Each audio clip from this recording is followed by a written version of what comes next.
నమస్తే అండి. నమస్తే అండి. మీ పేరు? దేవిక అండి. ఏం పని చేస్తారు? ఏం చేయమండి, ఇంట్లోనే ఉంటారు.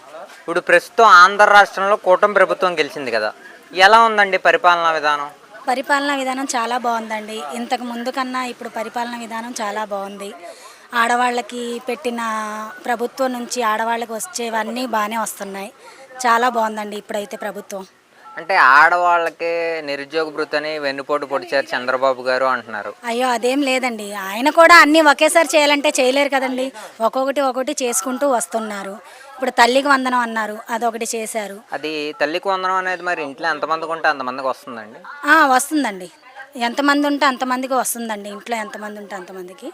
మరి అయితే ప్రస్తుతానికైతే నాకైతే రాలేదండి. నాకు 2 పిల్లలు, ఇద్దరికీ పడలేదు.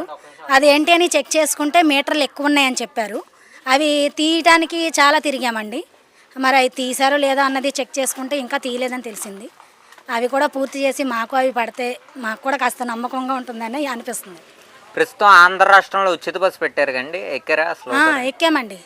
ఎలా ఉచిత బస్సు వచ్చిన తర్వాత మా ఆడవాళ్ళందరికీ చాలా హ్యాపీగా అనిపించిందండి. ఇంత ఛార్జీలు పెట్టుకొని వెళ్ళేవాళ్ళం. విజయవాడ వెళ్ళాలంటే 100 రూపాయలండి, అటు వాడపల్లి వెళ్ళాలంటే ఛార్జీలండి. ఇవన్నీ కలిసి వచ్చేలాగా ఆడవాళ్ళకి చాలా మంచిగా చేశారండి. ఈ ప్రభుత్వానికి మేము నమస్కరిస్తున్నామండి. అంటే ఇప్పుడు ప్రస్తుతం మరి ఆటో వాళ్ళు నష్టపోతారు కదండి ఉచిత బస్సు వల్ల? అలా అనుకుంటే ఎలాగండి? ఆటో వాళ్ళ దగ్గరికి వెళ్ళే రూట్లో ఆటో వాళ్ళ వైపు వెళ్తారు, బస్సులో వెళ్ళే దగ్గరికి బస్సులు. బస్ స్టాండింగ్ వరకే కదా బస్సులు, మనకి ఏ ఏరియా కావాలంటే ఆ ఏరియా తిప్పరు కదా. అదండి, బస్సులు అయితే చాలా సౌకర్యంగా ఉంది లేడీస్ మొత్తానికి. ఉచిత గ్యాస్ బండ్ అంటున్నారు, సంవత్సరానికి 3 బండ్లు. 3 బండ్లు అన్నారండి.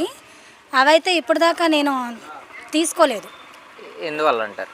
ఏమో తీసుకున్నాను కానీ అమౌంట్ అయితే అకౌంట్లో పడలేదండి. అమౌంట్ అకౌంట్లో పడలేదు. అమౌంట్ అకౌంట్లో అయితే పడలేదండి. గత పరిపాలన మెరుగంటారు, ఈ పరిపాలన మెరుగంటారా? గత పరిపాలన కన్నా కూడా ఈ పరిపాలన మెరుగ్గానే ఉందండి. అంటే చెప్పినవి చెప్పినట్టు వెంటనే చేస్తున్నారు. ఇంప్రూవ్మెంట్ ఉంది కొంచెం. మహిళల పట్ల భద్రత కల్పించే ఏ పార్టీ అంటారు, ఏ ప్రభుత్వం అంటారు? తెలుగుదేశం పార్టీ. తెలుగుదేశం పార్టీ ఖచ్చితంగా. ఎవరు ఇక్కడ మీ ఎమ్మెల్యే గారు, స్థానిక ఎమ్మెల్యే గారు? బడేటి చంటి గారండి. ఎలా ఉంది ఆయన పరిపాలన? ఆయన పరిపాలన చాలా బాగుందండి. ఇంటింటికి తిరుగుతున్నారండి? తిరుగుతున్నారండి. నిజంగా మీకు ఏదైనా కష్టం వస్తే వెంటనే స్పందిస్తున్నారండి. ఇంకో చిన్నదండి, మాకు ఇక్కడ రోడ్లు లేవు. మేము ఆయనకి కొంచెం రిక్వెస్ట్ చేసుకుంటున్నాం అంతే. ఇక్కడ రోడ్లు లేవు, ఆ రోడ్లు మాకు కావాలని కోరుకుంటున్నాం. కొంచెం రోడ్లు మాకు పడేలా చేయమని కోరుకుంటున్నాం. ఏ ఊరండి? ఇక్కడేనండి, ఏలూరు సుంకురవారి తోట లోపల ఇందిరా కాలనీ, డబుల్ బెడ్రూమ్ దగ్గర. రోడ్లు లేవని చెప్పి ఎమ్మెల్యే గారికి మీరు విన్నపించుకుంటున్నాం. అలాగే ఇప్పుడు చూసుకుంటే అండి, ప్రస్తుతం మరి చంద్రబాబు గారు నిరుద్యోగులకు ఉద్యోగ అవకాశాలు కల్పిస్తానంటున్నారా? మరి కల్పించే అవకాశం ఉందంటారా? ఉందండి, ఖచ్చితంగా కల్పిస్తారన్న నమ్మకం కూడా ఉందండి మాకు. ఆయన కల్పించాలని మేము కోరుకుంటున్నాం. ఎందుకంటే మాలో చాలామంది నిరుద్యోగులే ఉన్నారు, అందుకనే కోరుకుంటున్నామండి ఆయన కల్పించాలని. అంటే ఇప్పుడు రీసెంట్గా సచివాలయం సిబ్బంది డాక్యుమెంట్స్ తీసుకునే వాళ్ళకి ఉద్యోగ అవకాశాలు ట్రైనింగ్ ఏదో ఇస్తున్నారని తెలిసింది, వాస్తవం అండి? వాస్తవే అనుకుంటండి, ఎందుకంటే నేను అవి సరిగ్గా పట్టించుకోలేదు ఇప్పటిదాకా. అయితే అయి ఉండొచ్చండి. ఇప్పుడు ఫైనల్గా అమరావతి రాజధాని అభివృద్ధి చెందుద్దండి 5 సంవత్సరాల్లో? ఖచ్చితంగా చెందుద్దండి, ఖచ్చితంగా. ఆయన చెప్పిన ఒక్కొక్కటి చేసుకొచ్చారు, ఇది కూడా ఖచ్చితంగా చేసుకొస్తారండి ఆయన. ఇంకా మీలాంటి మహిళలకు ఏం చేస్తే బాగుంటుంది అంటారు కూటమి ప్రభుత్వం? ఏం చేస్తే బాగుంటుంది అన్నది తెలియదు కానండి. ఇదే 1500ది అన్నారు కదా, అది కూడా తొందరగా అమల్లోకి వచ్చి ఆడవాళ్ళందరికీ ఇస్తే బాగుంటుంది. మేము ఆడవాళ్ళం కూడా చాలామంది వర్క్ లేకుండా ఇంట్లోనే ఉంటున్నామండి, చదువుకొని కూడా ఇంట్లోనే ఉంటున్నాం. అంటే గతంలో కూడా చంద్రబాబు గారు స్కిల్ డెవలప్మెంట్ అని చెప్పి చాలా స్కిల్స్ ప్రొవైడ్ చేసి మిషన్లు అని, కుట్టు మిషన్లు అని, షాప్లు అవి పెట్టించేవారు కదా. అలాగే మాకు కూడా ఇప్పుడు చాలామంది ఆడవాళ్ళు ఇంట్లోనే ఉంటున్నామండి, చదువుకొని కూడా. ఏదో ఒకటి కల్పిస్తే ఆడవాళ్ళకు కూడా బాగుంటుందని మా ఆశ. ఫైనల్గా కూటమి ప్రభుత్వానికి 100కి ఎన్ని మార్కులు ఇస్తారు? 100కి 99 మార్కులు ఖచ్చితంగా అండి. ఓకేనండి, థ్యాంక్ యూ. నమస్తే అండి. నమస్తే. మీ పేరు? ప్రవీణ్ కుమార్ పటేల్. ఏం పని చేస్తారు? నేను మ్యాన్ పవర్ కాంట్రాక్టర్ని. సార్, ఇప్పుడు ప్రస్తుతం ఆంధ్ర రాష్ట్రంలో కూటమి గెలిచింది కదా, ఎలా ఉంది కూటమి యొక్క పరిపాలనా విధానం? చాలా బాగుంది సార్. బాగానే ఉందా? బాగానే ఉంది. ఇప్పుడు చూసుకుంటే సార్, ప్రస్తుతం మరి ఆంధ్ర రాష్ట్రం కూటమి ప్రభుత్వం అమలు చేసే పథకాలు ప్రజలందరికీ అందుతున్నాయి అంటారా? అందుతున్నాయి, 100%. 100% అందుతున్నాయి.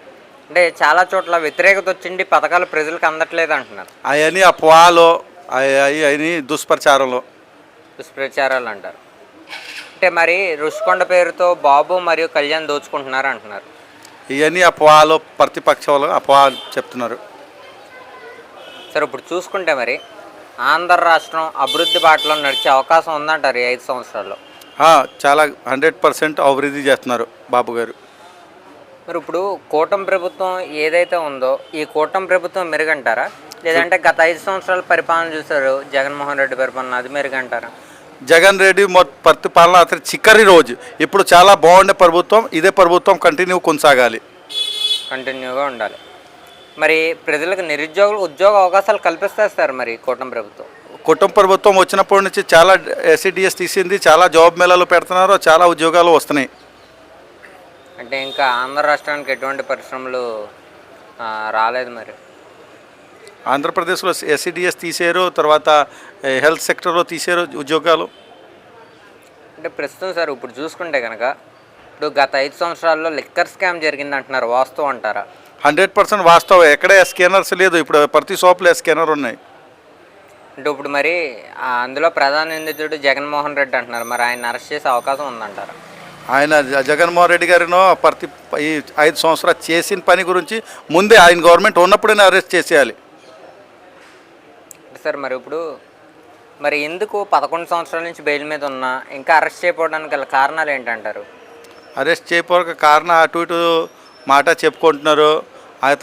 అతను ఇప్పుడు అరెస్ట్ లేక కదా 11 సీటు రావటం. 175కి 175 సింగం లేక చెప్పారు, 11 సీటు ఇచ్చారు జనాలు. వచ్చే ఎలక్షన్కి 0లో కూర్చోబెడతారు. ఈవీఎం స్కామ్ జరిగింది, అందుకు ఇవన్నీ ఏం జరగలేదు. ఇవన్నీ జగన్మోహన్ రెడ్డి గారి బెనామీ చెప్పుకుంటున్నారు. అతను ఇదొక జనాలకు చెప్పుకోవాలని చెప్పుకుంటున్నారు. ఏం జరగలేదు, అసలు నిజాయితీగా జరిగింది ఎలక్షన్స్. అమరావతి రాజధాని 5 సంవత్సరాలు పూర్తి అవకాశం ఉందంటారండి? 100% నరేంద్ర మోదీ గారు మొన్న వచ్చారు మైనాలలో. 100% చంద్రబాబు నాయుడు గారు, పవన్ కళ్యాణ్ గారు పూర్తి చేస్తారు ఈ పని. ప్రస్తుతం ఆంధ్ర రాష్ట్రంలో కూటమి ప్రభుత్వం పెట్టుకోవడానికి గల ముఖ్య కారణాలు ఏంటంటారు? కుటుంబం పెట్టుకుంటాక మన కుటుంబం లేక ఉంటాం, ప్రతి ప్రజాతో మేక అయిపోయి ఉంటాం, ఒక కుటుంబం మనం అందరూ. ఫైనల్గా కూటమి ప్రభుత్వానికి 100కి ఎన్ని మార్కులు ఇస్తారు? 100కి 100. Okay, thank you. నమస్తే అండి. నమస్తే అండి. మీ పేరు? నా పేరు పాకిన సత్యనారాయణ. ఏం పని చేస్తారు? నేను ఇన్సూరెన్స్ చేపిస్తాను. ఓకే, ప్రస్తుతం ఆంధ్ర రాష్ట్రంలో కూటమి గెలిచింది కదండి, ఎలా ఉంది చంద్రబాబు గారి యొక్క పరిపాలన విధానం? ప్రస్తుతం పథకాలు విధానంలో కొంచెం ప్రజల్లో భావం, అంకిత భావంతో అనుకున్న హామీలు, సూపర్ 6 హామీలన్నీ కూడా కొంచెం తరచుగా చేస్తున్నందుకు ప్రజల్లో మార్పు, ఒక సంతోషాన్ని వ్యక్తపరుస్తున్నారు. సార్ ఇప్పుడు చూసుకుంటే మరి ఆంధ్ర రాష్ట్రంలో చంద్రబాబు గారి యొక్క అమలు చేసే పథకాలన్నీ ప్రజలందరికీ అందుతున్నాయా మరి?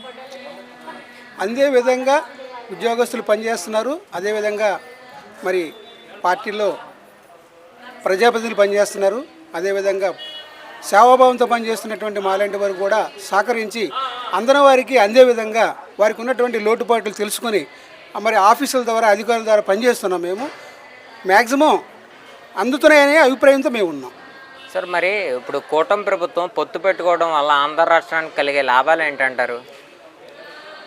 పెండింగ్లో ఉన్నటువంటి అమరావతి ముఖ్యం, అదేవిధంగా పెండింగ్లో ఉన్నటువంటి పోలవరం ప్రాజెక్టు కూడా ముఖ్యం, అదేవిధంగా నిరుద్యోగ సమస్య, అలాగే ఉపాధి సమస్య, ఇవన్నీ కూడా దశల వారీగా ఆయనకున్నటువంటి అనుభవంతో, ఎంతో సేవాభావంతో, అంకితభావంతో ఈ రాష్ట్రాన్ని పరిపాలిస్తారనే ఉద్దేశంతో ప్రజలందరూ కూడా మరి అందరూ కూడా కలిసి కూటమి ప్రభుత్వంలో పనిచేసి ప్రజాస్వామ్యబద్ధంగా, ఆదర్శవంతంగా మరి ఆయన్ని సీఎంగా ఉండి ఆయన అధికారంలో ఉన్నటువంటి కూటమి ప్రభుత్వం కూడా సమీకృతంగా ప్రజలకు అందుబాటులో అన్ని విషయాల్లో కూడా చేదోడుగా ఉంటూ సూపర్ 6 పథకాలు దశవారీగా జరుగుతున్నందుకు ప్రజలు హర్షిస్తున్నారు. అంటే లోకేష్ గారు ప్రస్తుతం సీఎం అభ్యర్థిగా నిలబడితే కనుక కూటమి ప్రభుత్వం మరి సపోర్ట్ చేస్తుంది అంటారా? ప్రజలు ఆయన సీఎం కావాలనుకునే దానికన్నా ప్రజల యొక్క అభివృద్ధి, కూటమి అభివృద్ధి, పథకాల అభివృద్ధి, ప్రజా సంక్షేమం, తదుపరి ఆయన సీఎం అయ్యే అవకాశం వచ్చినప్పుడు ప్రజల యొక్క సంతృప్తిని బట్టి నడిచే వ్యవహారం అది. గతంలో పాఠశాల మెరుగంటారా, ప్రస్తుతం కూటమి వచ్చిన తర్వాత పాఠశాల మెరుగంటారా? పాఠశాలలు గతంలో కన్నా మెరుగుగా ఇప్పుడు అన్నీ కూడా చక్కగా మరి ప్రజలకి విద్యార్థులకి కావాల్సినటువంటి యూనిఫామ్స్ కానీ విద్యార్థులకి ఇస్తున్నటువంటి వసతిలు కానీ విద్యార్థులు ఇస్తున్నటువంటి రియంబర్స్మెంట్స్ కానీ అన్నీ కూడా మరి చక్కగా టైం టు టైం చక్కగా పిల్లలకి ఇవ్వడం ఇవాళ వాళ్ళకి ఇస్తున్నటువంటి యూనిఫామ్ చాలా ముచ్చటగా ఉంది. పిల్లలు కూడా ఎంతో ఆకర్షితంగా మరి బడులలో ఇవాళ సంఖ్యాబలం బాగా పెరిగింది విద్యార్థి దశలో. చెప్పండి. అంటే ప్రస్తుతం ఇప్పుడు చూసుకుంటే అండి ఆంధ్ర రాష్ట్రంలో లిక్కర్ స్కామ్ జరిగింది అంటున్నారు గతంలో, వాస్తవం అంటారు? గతంలో లిక్కర్ స్కామ్ కన్నా లిక్కర్ విషయాల్లో కన్నా ఇప్పుడు ప్రజలు ఆ భావంగా పనిచేస్తున్నప్పుడు వారికి ఏ ఇబ్బందులు లేకుండా జాగ్రత్తగా గతంలో ఏదైనా ఆలోచనలో వాళ్ళు ముందుకెళ్ళాలంటే భయభ్రాంతులతో ఉండేవారు. అప్పుడు పరిస్థితుల్లో చాలామంది వాళ్ళు కుటుంబాలు ఫైన్లు కట్టేవారు. ఇప్పుడు ఆ పరిస్థితి లేదు కానీ ప్రజలు కొంచెం ఆలోచన పరంగానే ఉన్నారు ఆ విషయాల్లో మాత్రం. అంటే 2029లో మళ్ళీ జగన్మోహన్ రెడ్డి సీఎం అన్న వ్యాఖ్యలు వస్తున్నాయి, ఎంతవరకు వాస్తవాలు అవాస్తవాలు అంటారు? నడుస్తున్న పరిస్థితుల్లో మాత్రం ప్రజలు ప్రస్తుతం అలాంటి ఆలోచనలు అయితే లేరనేది కొంతవరకు సభగా నడుస్తుంది. పథకాలు ఖచ్చితంగా అమలు పరిస్తే సూపర్ 6 ఖచ్చితంగా మళ్ళీ కూటమి ప్రభుత్వ అధికారులు ఉంటుందని ప్రజల యొక్క అభిప్రాయం, అలాగే వాలంటీర్గా మా అభిప్రాయం. ప్రస్తుతం పంచాయతీ ఎన్నికలు వస్తున్నాయి కదా త్వరలో, మరి దాని మీద మీ అభిప్రాయం ఏంటంటారు? స్థానిక సంస్థల్లో కూడా ఖచ్చితంగా అన్ని చోట్ల కూడా జరుగుతున్న రిజర్వేషన్లలో సరళీకృతంగా మార్పులు చేకూర్చి పంచాయతీల్లో ప్రతి చోట కూడా ఎక్కడ ఇబ్బందులు లేకుండా ప్రభుత్వం భారీ కట్టుదిశ చట్టరీత్యా అన్ని విధాలుగా కూడా అన్ని వర్గాల ప్రజలకు కూడా అవకాశాలు కల్పించి భయాన్ని తొలగించి ముందుకు ప్రతి ఒక్కరూ కూడా వార్డు స్థాయి నుంచి పంచాయతీ స్థాయిగా ధైర్యంగా పొడిచే అవకాశం ప్రభుత్వం కల్పించాలని కూటమి ప్రభుత్వం మేము కోరుకుంటున్నాం. కూటమి ప్రభుత్వానికి ఫైనల్గా 100కి ఎన్ని మార్కులు ఇస్తారు? 80% మార్కులు ఇస్తాం.